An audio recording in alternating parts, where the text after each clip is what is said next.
പ്രാദേശിക പ്രവർത്തനത്തിൽ സജീവമായി നിലകൊള്ളുമെന്നും ലോക്കൽ ബോഡി ഇലക്ഷനിൽ സജീവമാകുമെന്നും കെ മുരളീധരൻ പറഞ്ഞു. മറ്റു വിഷയങ്ങൾ ഹൈക്കമാൻഡാണ് തീരുമാനിക്കേണ്ടതെന്നും മാധ്യമങ്ങളോട് കോഴിക്കോട് പ്രതികരിച്ചു.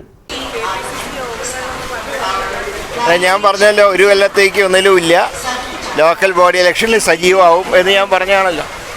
ഇപ്പോൾ തിരുവനന്തപുരം മാത്രം കേന്ദ്രീകരിച്ചുകൊണ്ടുള്ള പ്രാദേശിക പ്രവർത്തനം മാത്രമേ ഉള്ളൂ. സ്ഥാനാർത്ഥിത്വം തീരുമാനിക്കേണ്ട ഹൈക്കമാൻഡാണ്. എൻ്റെ പഴയ നിയോജകമണ്ഡലമാണ്. അവിടെ ഒരു എന്താ പറയേണ്ടത്, സംഘടനാപരമായിട്ട് ചില തിരിച്ചടികൾ കഴിഞ്ഞ കുറച്ച് തിരഞ്ഞെടുപ്പുകളിലായിട്ടുണ്ടായി. അത് തിരുത്തി പാർട്ടിയെ ശക്തിപ്പെടുത്താനാണ് ശ്രമിക്കുന്നത്. മത്സരിക്കണോ വേണ്ടതെന്നൊക്കെ പാർട്ടിയാണ് തീരുമാനിക്കേണ്ടത്. ഇപ്പോൾ സ്ഥാനാർത്ഥി നിർണയത്തിലേക്കൊന്നും കടന്നിട്ടില്ല. ഞാൻ വയനാട്ടിലുണ്ടാവും. ഇല്ല, പ്രിയങ്ക ഗാന്ധി മത്സരിക്കുന്നതുകൊണ്ട് തീർച്ചയായിട്ടും വയനാട്ടിലുണ്ടാവും.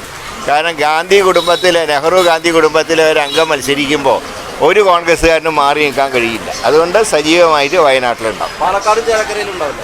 അതിനൊക്കെ വേറെ നേതാക്കന്മാരെ പാർട്ടി ചുമതലപ്പെടുത്തിക്കോളും. മറ്റൊരു കാര്യം, ഈ സംസ്ഥാനത്ത് മൊത്തം കെ മുരളീധരൻ നയിക്കട്ടെ എന്ന തരത്തിലുള്ള ബോർഡുകൾ ഇങ്ങനെ നിറഞ്ഞു നിൽക്കുകയാണ്. എന്താ അതിൻ്റെ ഒരു കാരണം? ഇപ്പോൾ തൽക്കാലം തിരുവനന്തപുരത്ത് മാത്രമേ നയിക്കുന്നുള്ളൂ, വേറെ എവിടെയും നയിക്കുന്നില്ല. KPCC അധ്യക്ഷനാവണമെന്നാണ് ഒരു പൊതുവികാരം. അതൊക്കെ ഓരോരുത്തരുടെ വികാരങ്ങളാണ്. അതനുസരിച്ചല്ല പാർട്ടി തീരുമാനം എടുക്കുക. അതിലൊക്കെ ചില കമ്മ്യൂണൽ ബാലൻസും കാര്യങ്ങളൊക്കെ വേണം. ഇപ്പോഴത്തെ പ്രസിഡന്റിന് ഒരു കുഴപ്പമില്ല.